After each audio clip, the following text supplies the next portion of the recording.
Martin, would you be surprised if I told you that these MX520s from Matsuura are their fastest selling 5-axis machine? No, I think they're very popular at the minute because they're just so easy to use. They're really ergonomic. They're good for small batch production because everything's right where you need it. Well, these two machines here, this is a new factory. These two machines were the first in here, weren't they? So yeah. How new are they?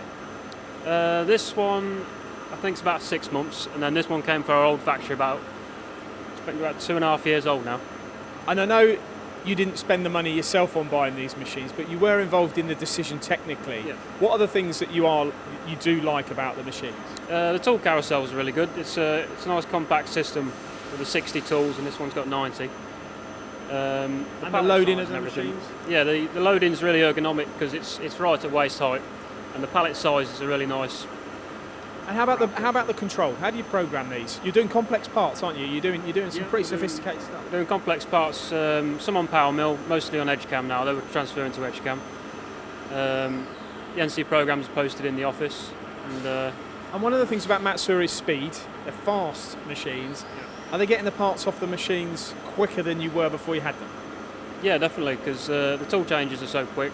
Everything's really close to the work holding, so well designed in order to get that part off the machine fast. Exactly, yeah. Okay, thanks, Martin. All right. H2M, Andy, what does it stand for? Hard to make. And how long's the company been going? Just over 2 years now. Started in Nuneaton and just progressed into this new facility 3 months ago. And what gave you the idea of calling the business Hard to Make? Well, components that we make for a lot of our motorsport customers, we take on some of the more difficult parts and just seem to... So the clue is in the name. Can that come in any form? Can it come in the type of material you're machining? Any materials, from titaniums, Inconels, power generation units to aluminiums and titaniums for the motorsport, so anything. Just show us this very quickly. A small complex part that we did for one of our motorsport businesses, and a lot of work in that. An awful lot of work in that, programming as well as actual machining. I wouldn't want to be responsible for the last operation, just in case I got it wrong. You certainly wouldn't.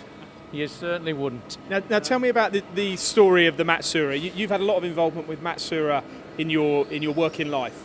Yes. I set a previous business up, and we had we bought several Matsuuras, 5-axis Matsuuras for an A350 project, and Matsuura did an absolute cracking job in installation and help with putting the first machines in, and we just went from there.